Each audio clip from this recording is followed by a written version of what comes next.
Rachel? Are there any qualities of yourself that you've infused into her? Well, I mean, she's a foodie now because they knew that was very important to me. And but no, in terms of actual characteristics, we're both incredibly ambitious. And I do appreciate that we're both very strong-willed and trying to, as most women are, finding the balance between career and life, relationship, all of that. So I appreciate how Rachel handles that, and I see a commonality with us there. I don't cry as much as Rachel does. I don't think anyone does. Oh, gosh. How do you cry? I mean, do you have, I'm so dehydrated by the end of the season. I'm just like, I can't anymore. Because you're an excellent, excellent crier. Thank you very much. It's a couple things. I mean, sure, because you have to understand, we're not just doing it for that one moment that you see on screen. Yeah, there's how we'll many do takes? My coverage, yeah. your coverage if we're doing this shot, the master. So those, breaking up the wine glass or the screaming and crying, you got to imagine we do that 20 times, right? And I still want to give the same level of performance for my castmate as I would on my own coverage. So even if you only see the back of my head, I'm still pouring tears for them. I don't know how I do it anymore. Sometimes if you just stare really hard for a long time, tears will come. But no, it's more than that. It's just being in it. I mean, the stakes are so high, who wouldn't be crying? And it's finding different layers of it, which is the biggest challenge for me. We pick up this exciting, riveting interview with the question being asked, what do you see of yourself in Rachel? Harry's wife commences with, she's a foodie now, because that was important to me. She attempts to crack a joke, exhibiting the fact that, again, she has no sense of humour. She looks down with false humility, and once again, there's no response from the audience. She then moves on to identify the parallels between her and Rachel Zane. She explains both incredibly ambitious, both strong-willed, and, of course, identifies those character traits of her character as her own. She explains that she doesn't cry as much as Rachel does, and then says, I don't think that anybody actually does. She then looks to the audience for confirmation, from which there comes silence. She's wounded again, which causes her then to respond by looking away and going, oh gosh, a moment where she's caught in the absence of interaction from the audience, the anxiety reappearing for yet a fourth or fifth time. The interviewer steps in and rescues her by asking, how do you cry? And you are an excellent, excellent crier. Provision of positive fuel and flattery, by way of the compliment. Harry's wife responds favourably to that with an over-exaggerated thank you very much. She doles out a benign response to the interviewer for giving her that positive fuel. She then goes on to explain her own performance with regard to crying, where she explains that it's not just one take, but it has to be done several times because of the different camera angles or coverages. Talking about there's her coverage, there's the master coverage, there's the coverage of her castmate, as she explains, and so forth. She basically says, I don't know how I do it anymore. Contrast that explanation with the one tear, left eye, go, the boast that she made about being able to cry on demand. It is interesting that at this juncture, she has either forgotten about her ability to cry on demand or doesn't yet use that, and it came about at a later juncture. Either way, of course, it shows the fluid nature of the history behind why she does as she does. There's no consistency. So, for instance, when she's asked in the now infamous clip about the ability to cry, where she says, oh, it's crazy, they say, Meghan, one tear, left eye, go. Well, in those instances, she hasn't been consistent. Because if she were, if this interview had predated that, she would have said, oh, I don't know how I do it. But of course, her narcissism is fluid about the history. So on one occasion, I don't know how I cry. In other instances, oh, it's crazy, one tear, left eye, go. She just goes on to then explain that she just stares really hard for a long time and the tears will come. A contrast in story. It's just being in it. The stakes are so high, so who wouldn't cry? This provides us with an example of her revision of history, contrasting the response in this interview to the other one. foodie aspect here. Sure. Because this lady has this amazing food blog, The Tig, and I just told her that I'm going to make her chicken recipe. Oh yeah, the crispy because chicken the stew. crispy chicken with lemons. So how did you kind of develop that side of yourself, the foodie side? Yeah, I mean, the TIG it has a lot of elements to it. There's fashion, travel, of course, There's food. interviews with Yeah, people. TIG talks that I do with a lot of celebrities or influencers. And then, the beauty section, which is important to me because I've tried to redefine it and write a lot more think pieces and things that really speak to inner beauty.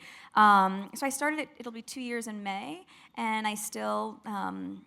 it's still my baby. I wanted a place where I could share these great experiences I'm able to have and make it inspirational for people, but also a reminder that it's all attainable. Like I didn't grow up with this kind of lifestyle or being interviewed or having fancy things. Like that is all very new. And so to be able to show like, you want that, you could totally have that, and you are enough and you're worth it. And it's also been a great way for me to connect with people. Like Emily, who's right here. I only know her through Twitter, and I knew she was coming because I saw it on social media. Stop it, really? Yes, and she's going on a trip soon to Costa Rica to do some aid work because she said that my UN stuff inspired her. I wrote you a letter. I brought it. Okay, that is amazing.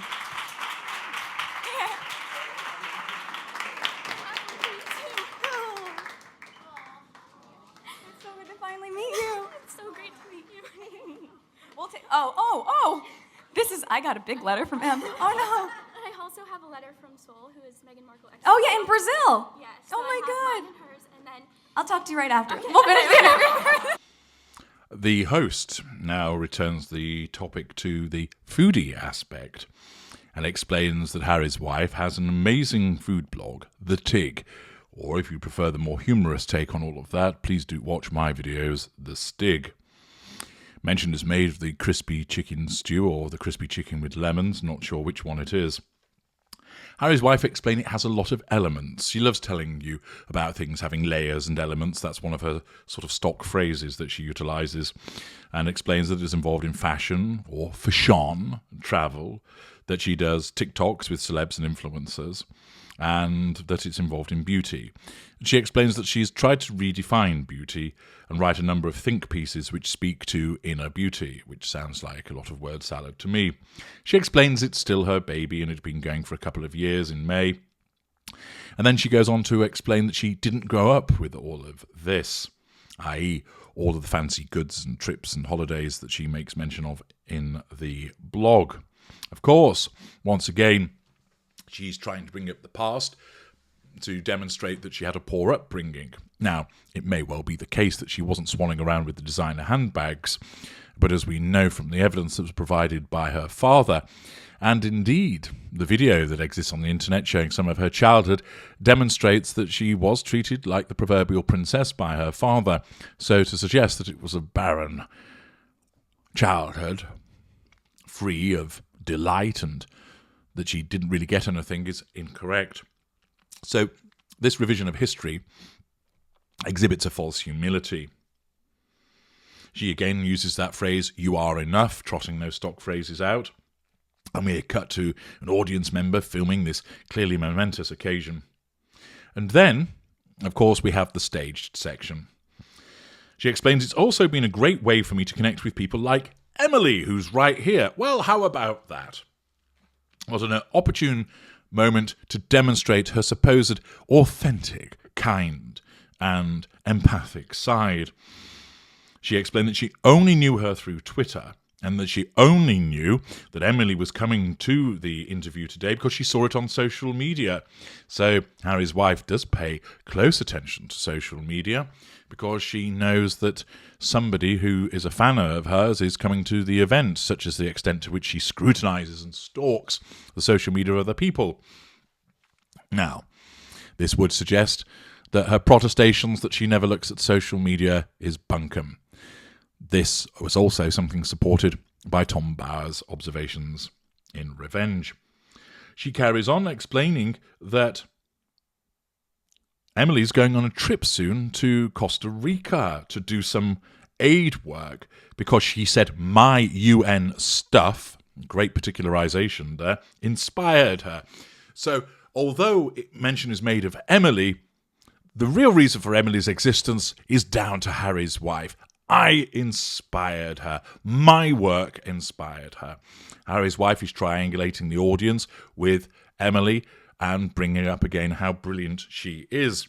So, as you know from the Arsey Wipe series, no matter when it's about somebody else it isn't, it always has to come back to Harry's wife.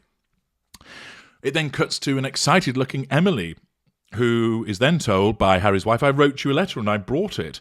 This does prompt an audience reaction this time, so the fuel is flowing for Harry's wife, and the audience are under control, prompting her to leave her stool and walk across the stage and hand over a gift and letter and, of course, go in for the hug. Remind you of anything? Remind you of a walkabout, perhaps? Then apparently the lady that sat with Emily passes up a letter to Harry's wife. And of course, Harry's wife in that moment can't but gloat by saying, ooh, I get a big letter. My letter is bigger than the one you're getting because I'm more important.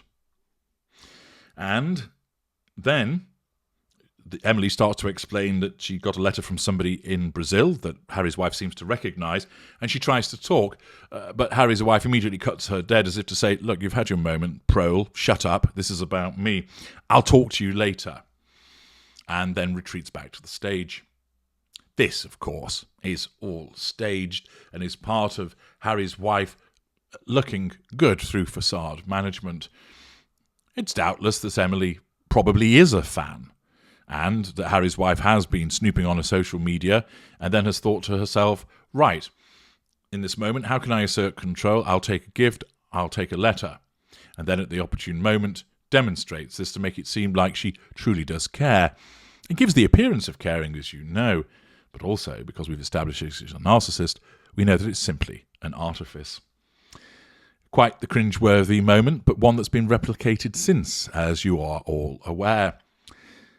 Let us forge on. Join me in the next part as we see what other cringe comes forth from Harry's wife.